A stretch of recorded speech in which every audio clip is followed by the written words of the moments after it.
स्वागत है स्टूडेंट्स आप लोगों का एक बार फिर से साउथ सिटी पीसीएमबी में। आपका अपना आशुतोष सर, आपका मेंटर।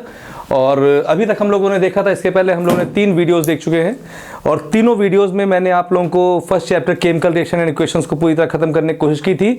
आज हम लोगों का लास्ट डे है बेसिकली फर्स्ट चैप्टर के लिए, और इसमें हमारे 3 इंपॉर्टेंट टॉपिक्स बाकी हैं, जिनमें से पहला है रिडॉक्स रिएक्शन, दूसरा है रेंसिडिटी और तीसरा है कोरोजन। हम आज इन तीनों टॉपिक्स को कवर कर लेंगे अपने इस लास्ट लेक्चर में, और उसके बाद इसको एक बार होल रिवाइज कराने के बाद finally we will move on the acid bases and salt.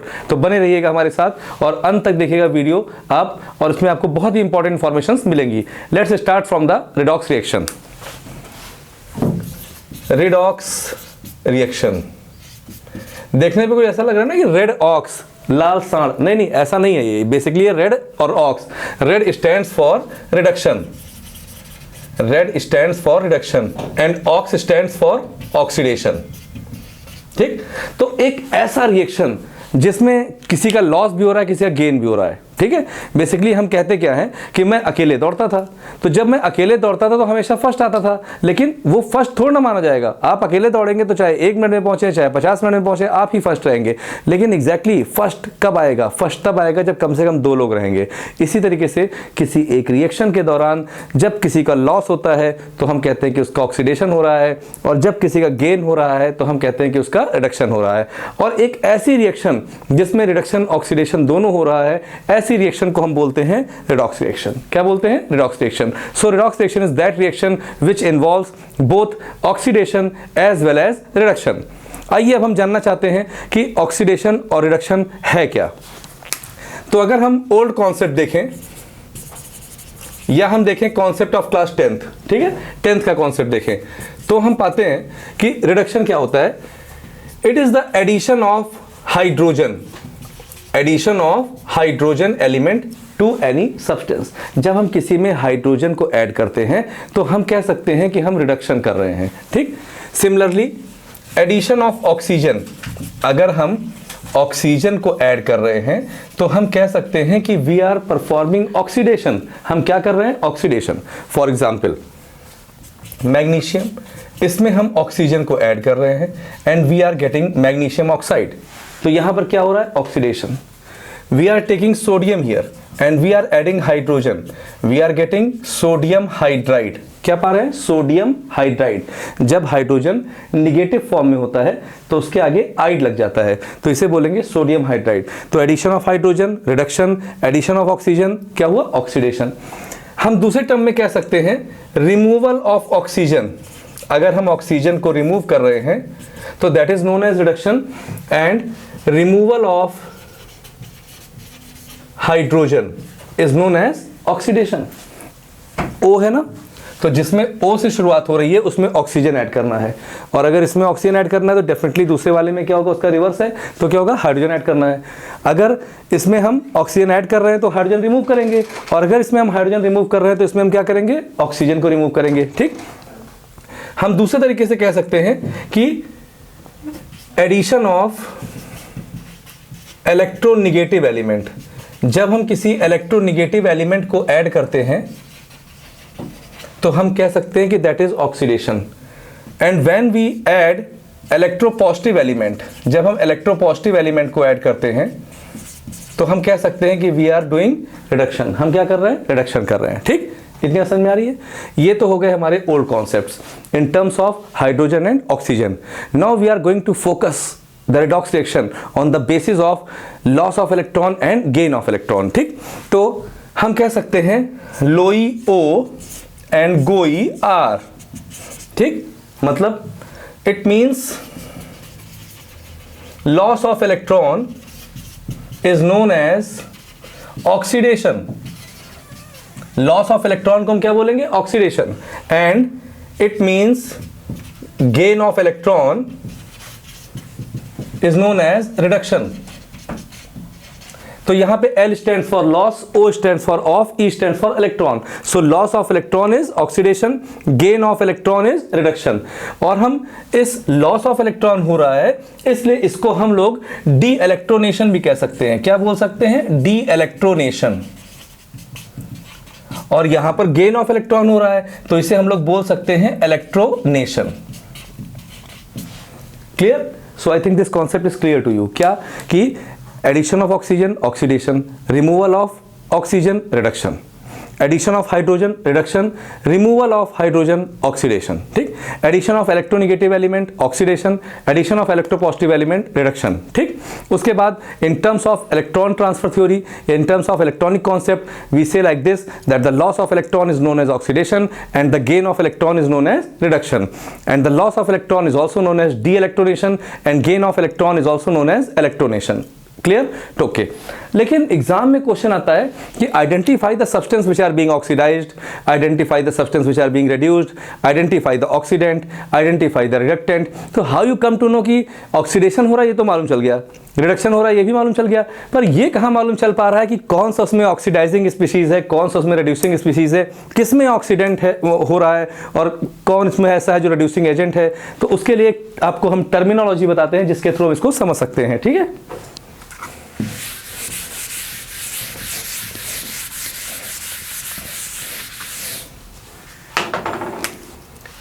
Oxidation, बहुत ध्यान देना आराम से इस पर. ठीक है? जिसका भी ऑक्सीडेशन होगा वो हमेशा रिड्यूसिंग एजेंट कहलाएगा. क्या कहलाएगा? Reducing agent. ठीक, और जिसका भी रिडक्शन होगा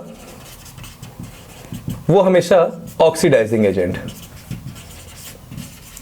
तो आपको फाइंड आउट क्या करना है कि किसका ऑक्सीडेशन हो रहा है. जिसका भी ऑक्सीडेशन हो रहा है वो रिड्यूसिंग एजेंट है. ठीक है? और जिसका भी रिडक्शन हो रहा है वो ऑक्सीडाइजिंग एजेंट है. रिड्यूसिंग एजेंट को ही हम लोग कहते हैं रिडक्टेंट और ऑक्सीडाइजिंग एजेंट को ही हम लोग बोलते हैं ऑक्सीडेंट. क्या बोलते हैं? ऑक्सीडेंट. जिसका ऑक्सीडेशन हो रहा है उसे हम लोग कह रहे हैं कि दैट इज ऑक्सीडाइज्ड, और जिसका रिडक्शन हो रहा है उसको हम लोग कह रहे हैं रिड्यूस्ड. ठीक, तो हमारे सामने ये कॉन्सेप्ट आ गया. The substances which is undergoing oxidation are reducing agent, they are also said to be reductant and they are being oxidized. The substance which is undergoing reduction are oxidizing agent, also known as oxidant, and they are said to be reduced. For example, हमने example लिया MnO2 plus 4HCl gives MnCl2 plus Cl2 plus 2H2O. ठीक, Mn एक Mn इधर, दो oxygen, 4 hydrogen, 4 chlorine, 2 इधर और 2 इधर, 4 chlorine. The equation is balanced. Actually this reaction is the preparation of chlorine. ये क्लास 12th में पी ब्लॉक में बहुत ही इंपॉर्टेंट रिएक्शन है. How to prepare chlorine in the laboratory. Chlorine को हम लेबोरेटरी में कैसे प्रिपेयर करते हैं. तो एक शीले नाम के साइंटिस्ट थे जिन्होंने 1774 में इसको डिस्कवर किया था. तो इस रिएक्शन को इसलिए इतना तवज्जो दिया जा रहा है क्लास 10th में. There is the single most important reaction to find out the oxidizing and reducing agent in class 10th, because in class 12 you have to write the reaction by your own. आपको अपने आप से reaction लिखनी पड़ेगी. आप में 2 ही 3 reaction है जो बहुत इंपॉर्टेंट है. क्या? Mg+O2, Cu+O2, Fe gives Fe2+, Cu2+ 2 electron give Cu. ऐसे 2-4 रिएक्शंस हैं जो बहुत इंपॉर्टेंट है, जिसमें फाइंड आउट करना होगा कौन से ऑक्सीडाइजिंग कौन से रिड्यूसिंग एजेंट. ये आप अगर पिछले 3 साल के भी सैंपल पेपर देखते हैं तो whatever the questions you are collecting from that sample paper और प्रैक्टिस पेपर और examination paper, the same question you will get in the examination also. ठीक है? Only the way by which the questions are being asked that might be some different. खाली वही थोड़ा बहुत different हो सकता है क्योंकि MCQ है ना, इसलिए. अदरवाइज क्वेश्चन सब वही रहेंगे. ठीक, अब यहाँ पर हम देख पा रहे हैं, जैसे मुझे तो इजी लगता है अगर हम ऑक्सीडेशन नंबर मेथड से, यानी कि लॉस ऑफ इलेक्ट्रॉन और गेन ऑफ इलेक्ट्रॉन के टर्म्स में अगर हम बताते हैं कि किसका लॉस हो रहा है किसका गेन हो रहा है, तो मेरे लिए ज़्यादा बेटर होता है. आइए एक बार चेक करते हैं क्या आप इसको समझ पाते हैं. अगर नहीं समझ पाते हैं तो लॉस ऑफ इलेक्ट्रॉन और गेन ऑफ इलेक्ट्रॉन के बजाय फिर हम ऑक्सीजन और हाइड्रोजन के टर्म्स में समझते हैं उसको. यहाँ पर हम देख पा रहे हैं the valency of Cl is -1. ठीक है? And we don't know the valency of hydrogen. हमको नहीं मालूम है वैलेंसी हाइड्रोजन की क्या है. तो टेक इट एज x, उसको x मान लो. ठीक है? x प्लस कितनी वैलेंसी है? -1 equal to 0. x -1 equal to 0 और x इज इक्वल टू +1. ठीक, अगर सपोज आपको h का मालूम होता कि +1 है और Cl का नहीं मालूम है तो आप क्या करते? इसको हटा देते और आप क्या करते? x की जगह पर यहां पर क्या होता? +1. तो हम h का लिखते +1 प्लस Cl को हम मान लेते x इक्वल टू 0 और x इक्वल टू -1 और इस तरह से -1. किसी एक की वैलेंसी अगर आपको मालूम है तो आप दूसरे की फाइंड आउट कर सकते हैं. तो सबसे पहले काम क्या करना है कि you have to write the chemical equation and you have to find the valency of each and every element. आपको हर एलिमेंट की वैलेंसी को फाइंड आउट करना है. ठीक, MnO2 the valency of oxygen is -2 but we don't know the valency of manganese. हमको manganese की valency नहीं मालूम है तो कोई प्रॉब्लम नहीं यार, नहीं मालूम तो ये x हो गया. x ले लिया, और यहां पर क्या हो गया, ऑक्सीजन की वैलेंसी क्या है, -2 पर कितने ऑक्सीजन है, 2 ऑक्सीजन है, तो 2 multiplied by -2 equal to 0, x - 4 equal to 0 और x इज इक्वल टू +4। क्या हो गया, Mn की वैलेंसी आ गई +4। यहां पर Cl की वैलेंसी -1 है, x + 2 × -1 equal to 0, x - 2 equal to 0, x is equal to +2, इसकी भी वैलेंसी निकाल दिया। Chlorine is a free molecule, अब ये क्लोरीन है, इसमें तो शेयरिंग हुई है आपस में, कोई इलेक्ट्रॉन का लॉस गेन तो हुआ नहीं है, तो फ्री एलिमेंट या फ्री मॉलिक्यूल जो होते हैं उनका ऑक्सीडेशन नंबर या वैलेंसी 0 होती है। वाटर में भी ऐसे ही निकालेंगे तो O का -2 H का +1 आएगा। ठीक, हमने क्या किया, हमने सारे इंडिविजुअल एलिमेंट्स का जो भी वैलेंसी थी वो यहाँ पे प्रेजेंट कर दिया। ठीक, अब हमको फाइंड आउट करना है कि लॉस और गेन कहाँ हो रहा है और किस में हो रहा है। ठीक है, तो बहुत आसानी से हम लोगों ने देखा यहाँ पर कि यहाँ पर जब Mn था तो इसकी वैलेंसी क्या थी, +4। इट मीन्स Mn जब O2 के साथ में था तो 4 इलेक्ट्रॉन्स लूज कर रहा था। ठीक, लेकिन वही Mn जब इधर आया तो अब ये सिर्फ 2 इलेक्ट्रॉन्स लूज कर रहा है क्योंकि इसकी वैलेंसी +2 है। There is not a mathematics, it is being treated in terms of oxidation number या वैलेंसी। तो यहाँ पर क्या है, +4 का मतलब जैसे Na के ऊपर +1 दैट मीन्स सोडियम ने 1 इलेक्ट्रॉन लूज किया है, Mg के ऊपर +2 इसके मतलब उसने 2 इलेक्ट्रॉन लूज किया है, एल्यूमिनियम की वैलेंसी +3 इसके मतलब उसने 3 इलेक्ट्रॉन लूज किया है। लाइकवाइज Mn की वैलेंसी +4 तो इसने 4 इलेक्ट्रॉन लूज किया है। अब यहां पर Mn की वैलेंसी +2 तो इसने सिर्फ 2 इलेक्ट्रॉन लूज किया है। तो यहां से यहां आने पर क्या हुआ, बेनिफिट हुआ ना, फायदा हुआ ना, गेन हुआ ना। तो this is the gain of electron, और गेन ऑफ इलेक्ट्रॉन क्या होता है, रिडक्शन। सो Mn का क्या हुआ है, रिडक्शन। ऑक्सीजन -2 यहां भी है, यहां भी है, नो चेंज। हाइड्रोजन यहां +1 है, यहां भी +1 है, नो चेंज। लेकिन Cl यहां पर -1 है और यहां से यहां आने पर वो क्या हो रहा है, 0। यानी Cl यहां पर जब था तो 1 इलेक्ट्रॉन गेन कर रहा था, बट यहां पर तो कोई भी इलेक्ट्रॉन गेन नहीं कर रहा है, इसका तो लॉस हो रहा है। और जब इसका लॉस हो रहा है तो हम कह सकते हैं loss of electron equal to oxidation, यानी कि MnO2 में Mn का रिडक्शन हो रहा है और HCl में Cl का ऑक्सीडेशन हो रहा है। क्लियर। तो अब MnO2 जो है ये आपका ऑक्सीडाइजिंग एजेंट है और ये Cl जो है HCl ये आपका रिड्यूसिंग एजेंट है। और अगर इन टर्म्स ऑफ ऑक्सीजन देखें तो MnO2 के साथ में अभी ऑक्सीजन है ना, अब यहाँ से लॉस ऑफ ऑक्सीजन होगा तभी तो MnCl2 बनेगा। तो जब यहाँ से यहाँ आने पर ऑक्सीजन का लॉस हुआ है तो ये क्या हुआ है, इसका रिडक्शन हुआ है। अभी H के साथ में क्या था, Cl था, अब Cl से हाइड्रोजन रिमूव हुआ है ना, तो एडिशन ऑफ हाइड्रोजन होता है रिडक्शन, और यहाँ पर हाइड्रोजन रिमूव हो रहा है तो ये क्या हुआ, ऑक्सीडेशन। क्लियर। तो इट वाज सिंपल कॉन्सेप्ट। तो कुल मिला के मैंने ये सीखा आप लोगों के साथ में, अभी देखा हम लोगों ने क्या कि रिडॉक्स रिएक्शन क्या होता है। तो redox reaction is that reaction which takes place both the reduction as well oxidation into account, where oxidation is the addition of oxygen or removal of hydrogen and reduction is the addition of hydrogen or removal of oxygen। ठीक है। और उसके बाद in terms of electronic concept हमने देखा। एक बार फिर से ध्यान से, पहले इक्वेशन बनाएंगे, इक्वेशन बनाने के बाद हर एक एलिमेंट की वैलेंसी डिसाइड करेंगे, फिर हम बहुत केयरफुली देखेंगे कि इधर से इधर जाने पे लॉस हो रहा है, गेन हो रहा है। और सबसे इंपॉर्टेंट बात, जो हम नंबर बैलेंस करने के लिए इस्तेमाल करते हैं उसका इससे कोई मतलब नहीं होता है। ठीक है। फिर बात आती है कोरोजन की। तो कोरोजन मतलब डिटीरियोरेशन, किसी चीज का सड़ना, खराब होना, करोड हो जाना। ठीक है। तो कोई भी एलिमेंट, ठीक है, कॉपर है करोड होता है, आयरन भी करोड होता है, सिल्वर भी करोड होता है, लकड़ी भी करोड होती है। तो कोरोजन तो बहुत चीजों में होता है, लेकिन यही कोरोजन जब आयरन में होता है स्पेशली, तो एक अलग नाम देते हैं, सेपरेट नेम देते हैं, उसे बोलते हैं रस्टिंग। ठीक है। तो रस्टिंग में टर्म आया है रस्ट से। तो rust may be defined as a red brown flaky coating observe on the surface of the iron. जो लोहे की सतह पर एक लाल रंग और भुरभुरे रंग की पदार्थ बनती है, लाल और भूरे की भुरभुरी पदार्थ, जिसको हम ऐसे रगड़ के छुड़ा सकते हैं रेगमाल से। ठीक है। That is known as rust. तो rust may be defined as the red brown flaky coating observe on the surface of the iron. क्यों होता है सर रस्टिंग? अरे सिंपल सी बात है यार, मॉइस्चर है, हवा है।